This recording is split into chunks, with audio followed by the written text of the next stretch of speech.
Hi friends, noodles எப்படி பண்ணுறதுன்னு பார்க்கலாம். கோதுமை மாவு 3 கப் எடுத்திருக்கேன். 1 table spoon oil, 1 teaspoon salt போட்டு நல்லா மிக்ஸ் பண்ணிவிட்டு தண்ணியை ரொம்ப வெதுவெதுப்பாக சூடு பண்ணிவிட்டு வார்ம் வாட்டரில் நல்லா மிக்ஸ் பண்ணிவிட்டு ஒரு அரை மணி நேரம் பிசைஞ்சு வச்சுட்டு ரெஸ்ட் விட்டுருங்க.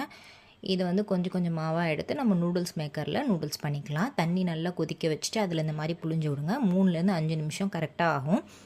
சிம்லே வச்சு நல்லா இந்த மாதிரி எடுத்துட்டு தண்ணியை வடிகட்டி இந்த மாதிரி ஃபில்டரில் போட்டு எடுத்துக்கோங்க. ஒரு பேனில் ஆயில் ஊற்றிட்டு வெங்காயம், கேரட்டை, முட்டைக்கோஸ் இதெல்லாம் நல்லா வதங்கினதுக்கப்புறம் உப்பு ஆட் பண்ணிவிட்டு, முட்டை ஆப்ஷனல் தான், நீங்கள் வெஜ் பண்ணுறீங்கன்னா இந்த ஸ்கிப் பண்ணிடலாம். முட்டை, மிளகுத்தூள், உப்பு போட்டு நல்லா மிக்ஸ் பண்ணி அந்த வெஜிடபிள்ஸோடு மிக்ஸ் பண்ணதுக்கப்புறம் ஏற்கனவே ரெடி பண்ணி வச்சுருந்த noodles, soya sauce, tomato sauce, chilli sauce 3 சாஸை ஆட் பண்ணிவிட்டு சிக்கன் மசாலா போட்டு இறக்குனிங்கன்னா சூப்பரான வீட்டிலே பண்ணுற நூடுல்ஸ் ரெடி ஆகிடுச்சு. இது ரொம்பவே ஹெல்த்தியும் கூட.